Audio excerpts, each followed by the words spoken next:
In this video, we're looking at glaciology, and in particular looking at the erosional features of a glacier. So a glacier is that accumulation of ice and snow and sediment in certain locations based on geography and latitude and climate. And we're looking at how this moving area of ice down a slope is going to create erosional features along its path. This is the Earth Science Classroom. Now, glacial ice has a very effective way at moving and transporting sediment. Now, erosion is the general picking up and moving of material through various agents like wind, water, and ice, and gravity, which includes mass movement. So in this video, we're looking at how the glacial ice or glacier ice is going to erode or transport and then eventually deposit the material in a new location from once it was taken by the glacier. That could be a few meters away or a few miles away based on the glacier at the time and the amount of energy and size of the flowing ice downhill. Now, these erosional features discussed in this video are things like moraines, the terminus, the Outwash plain and lake, the Kettles, the Drumlins, the Eskers, and the Kames. Now, all these we discussed and how they relate to erosional deposition of the glacier.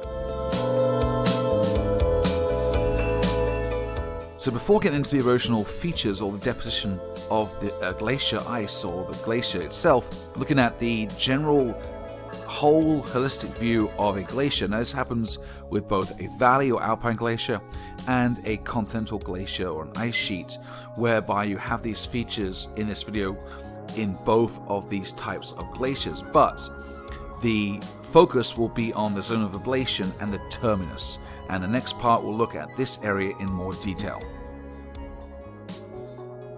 So looking at more detail at this diagram, looking at the zone of ablation and the terminus and where this erosion is going to end up in the glacier or glacier in the system, whereby the energy is gone, the retreat is happening, or there's too much melting or ablation or loss of glacial ice, and all material that the glacier's been carrying is going to be deposited or dropped onto the Earth's surface in certain ways and forms, and this will create different landscapes. And glaciers are very good at creating certain landscapes, which we know, looking at these landscapes in the future, without any glacier, there was a glacier there because that's the only way these landforms and accumulations of sediment are created.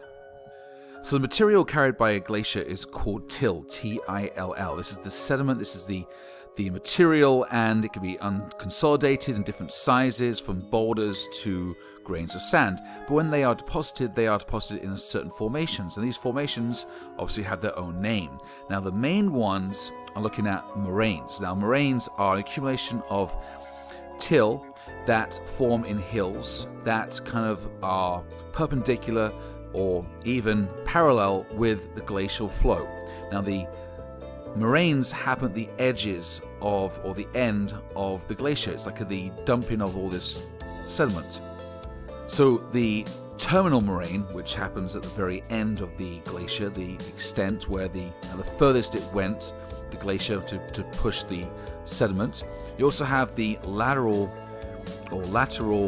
moraines on the sides of the glacier, between the wall of the mountain or valley, the U-shaped valley, and you also have what's called medial moraine, which is happening in between perhaps a tributary glacier and a regular main glacier, and how the difference is split by some till that's been deposited right there. So it's a medial moraine.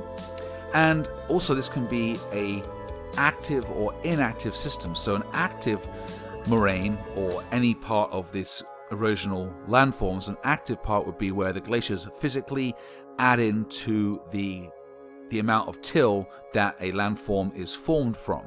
An inactive section will be where the landform was created and the ice is retreated back further, so there's no more addition or actively add-in or accumulation of till or sediment to that landform. Another erosional feature of a glacier or glacier is an erratic. Now, these are different size pieces of rock that have been quarried or plucked from the side of the mountain as the glacier is flowing down, and the large pieces of rock of different sizes are then carried by the glacier or glacier down hill, down to lower elevations, down to usually a flatter terrain or relief. And once the glacier goes through retreat or zone of ablation, the energy is lost, the ability to carry this very heavy rock is diminished, and the rock is deposited on a new location. So it starts up in the mountain with the original location and is dumped in a new location miles away from where it was once quarried. Now, the erratic could be of different rock type from the area that is deposited, so it kind of stands out against the landscape, whether it's just perched on the surface, kind of there as a isolated rock feature, or it is part of the landscape but different rock. Now, these erratics can vary in size, from the size of your fist up to the size of thousands of tons of rock just perched on the surface. Again, the power of the glacier or glacier is immense. The next feature is the outwash plain, the plain that is adjacent to or created by the retreat of the glacier, and it's going to be covered in glacial till and glacial drift from the outwash rivers and outwash lakes and glacial lakes. Now, this outwash plain can be actively involved in glacial drift and glacial till and sediment that has been deposited by the glacier, by the melting and the ablation, or it could be an inactive outwash plain which was formed previously in history where the glacier was, but now has retreated up higher elevation and has left that area. Then we have eskers, E-S-K-E-R. Eskers are formed through the basal sliding of the glacier, and this water is going to deposit sediment in a kind of a unique way in these water channels, definitely in subglacial locations. Then we've got a drumlin. A drumlin is a streamlined, deposited mud pile, basically, that are usually smaller in size than perhaps a terminal moraine, and are usually parallel to the flow of the glacier or glacier. And these are very similar to another feature called a kame, K-A-M-E, and these are very small mounds of sand and rock and glacial drift that are near the terminus. So drumlins and kames are similar features, again based on the composition. One is mud, which is drumlin, and one is a combination of sand and rock and sediment and glacial till, which is the kame.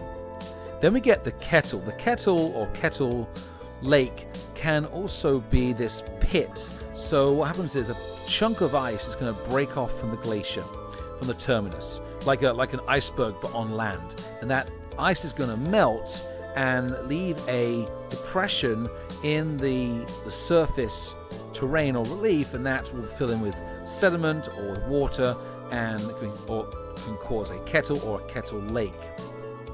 So as a summary, you have all these different types of erosional features that are created by the melting and retreat and breakdown of the glacier, the ice, and how it's going to form, and basically how it's going to dump and deposit different kinds of glacial sediment and till and drift in different ways and different sizes, and each one is called a different term. So you see these out in the landscape.